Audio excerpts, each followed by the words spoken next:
El Museu de Montserrat ha remodelat l'entrada i el vestíbul. Un conjunt de models de guix de l'escultor Joan Rebull, recentment restaurats, presideixen l'accés i al capdavall de les escales una escultura també de guix i del mateix conjunt i autor de la Mare de Déu Assumpta dona la benvinguda al visitant. L'escultor va voler fer una representació, ell era noucentista i per tant tota la cosa clàssica la portava molt en dintre, la coneixia bé. Va voler pensar en la processó de les Panatenees del Partenon d'Atenes com un programa de les línies de fons que té Montserrat i que té també el Museu de Montserrat, és a dir, fe i cultura. És una evidència que Montserrat és un santuari marià. Per tant, la Mare de Déu havia de presidir la façana del monestir. Per això la va fer molt més gran que totes les altres figures per indicar la importància. És la Maria amb les mans alçades, com pugen al cel, indicant el moviment ascensional. La història de les figures es remunta als temps de l'abat Aureli Maria Escarrer, que va encarregar a l'arquitecte Francesc Folguera l'any 1941 la façana urbana de l'abadia de Montserrat. L'abat Aureli va voler que hi fossin plasmats els valors vertebradors de la missió històrica de Montserrat, la fe i el país. L'arcada central està dedicada a la Mare de Déu Assumpta. La de l'esquerra és la de Sant Benet, ja que Montserrat és una abadia benedictina generadora de fe i cultura, i la de la dreta manifesta el patronatge de Sant Jordi sobre Catalunya.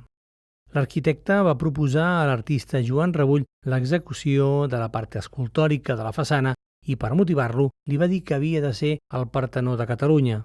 Rebull va assumir la metàfora i va disposar sobre la balconada 3 frisos que representen una desfilada de monjos benedictins amb la netedat de línies i l'eurímnia parsimoniosa de moviments de les partenees de l'Acròpolis d'Atenes.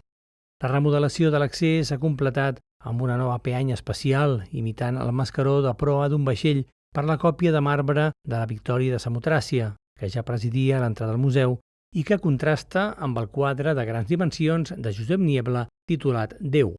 Ens agradava pensar la similitud que hi ha amb el Louvre, que també té la Victòria de Samotràcia en l'escala com a president del museu, i per nosaltres també és una de les funcions de l'art, que és una dona que desafia els vents i que vol volar. El projecte s'ha complementat amb la substitució d'una part de la imatge gràfica del vestíbul. En aquest sentit, hi ha 2 nous elements de text que expliquen el sentit simbòlic dels guixos. També s'ha substituït el tòtem exterior i els panells per una instal·lació de vinils a les portes de vidre del museu. Falta una tercera fase, que és la d'explicar millor no solament la filosofia de la institució, sinó principalment el que hi ha del museu.